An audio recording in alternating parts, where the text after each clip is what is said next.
underwhelming probably is the most used word to describe the situation, and I would use that myself.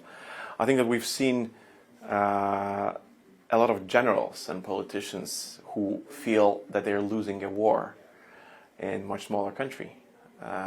Most probably that they did not even want to start to begin with. And, the faces were kind of sad and grim that you usually would not see on the parade day, which is to remember the greatest victory that they think they had.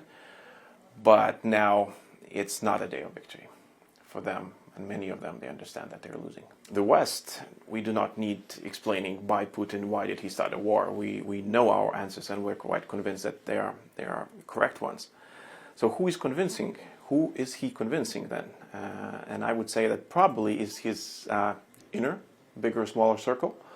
Probably these are the people who most likely are starting to question the motives and the successes or the losses that they are facing in Ukraine, and whether it was all worth it. Not even just Putin, but just the whole regime. Because one might change. Putin might be changed by his inner circle, but another Putin might rise into his place. And so, as long as the regime with intent to wage wars outside Russia's territory is in place, the countries surrounding it are in danger.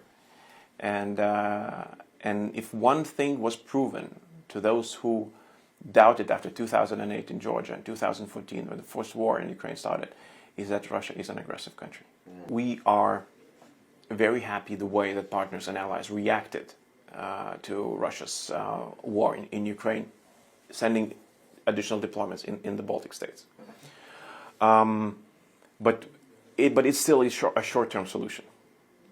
We believe that we're approaching the time frame where we have to really take into account the strategic implications of the war, and then again, come to the strategic decisions that need to be taken as to how we defend the Baltic states. And here I'd like to stress what was very important and very well taken in Lithuania is a statement made by President Biden in Warsaw, where he was speaking about that every inch of NATO will be defended. There are many ways to do it.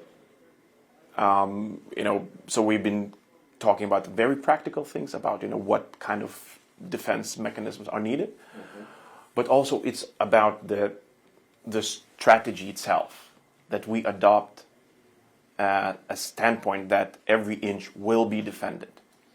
And if it comes out not just from the capital, but if it comes out of the 30 member states, then this is a very strong statement.